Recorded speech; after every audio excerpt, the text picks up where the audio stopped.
ರಾಜ್ಯದಲ್ಲಿ ಇದೇ ಮೊದಲ ಬಾರಿಗೆ ವಿದ್ಯಾರ್ಥಿಗಳಿಗೆ ಉಚಿತ ಬಸ್ ಪಾಸ್ ವಿತರಣೆ ಮಾಡುವ ಖಾತರಿ ಯೋಜನೆಗೆ ನಿನ್ನೆ ಆದೇಶ ಹೊರಡಿಸಲಾಗಿದೆ ಎಂದು ಸಾರಿಗೆ ಸಚಿವ ಬೈರತಿ ಸುರೇಶ್ ತಿಳಿಸಿದ್ದಾರೆ.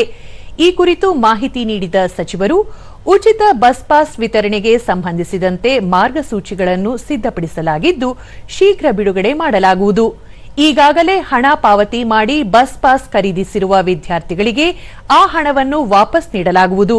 ಇದುವರೆಗೆ ವಿದ್ಯಾರ್ಥಿನಿಯರಿಗೆ ಮಾತ್ರ ಉಚಿತ ಬಸ್ ಪಾಸ್ ವಿತರಣೆ ಮಾಡಲಾಗುತ್ತಿತ್ತು. ಈಗ ಗಂಡು ಮಕ್ಕಳಿಗೂ ಈ ಸೌಲಭ್ಯವನ್ನು ಕಲ್ಪಿಸುವ ಮಹತ್ವದ ನಿರ್ಧಾರ ಕೈಗೊಂಡಿದೆ ಎಂದರು. ವಿದ್ಯಾರ್ಥಿಗಳು ಒಂದೆರಡು ದಿನಗಳಲ್ಲಿ ಕರ್ನಾಟಕ ಒನ್, ಬೆಂಗಳೂರು ಒನ್ ಕಚೇರಿಗಳಲ್ಲಿ ಉಚಿತ ಬಸ್ ಪಾಸ್ಗೆ ನಿಗದಿತ ಅರ್ಜಿಯನ್ನು ಸಲ್ಲಿಸಬೇಕು.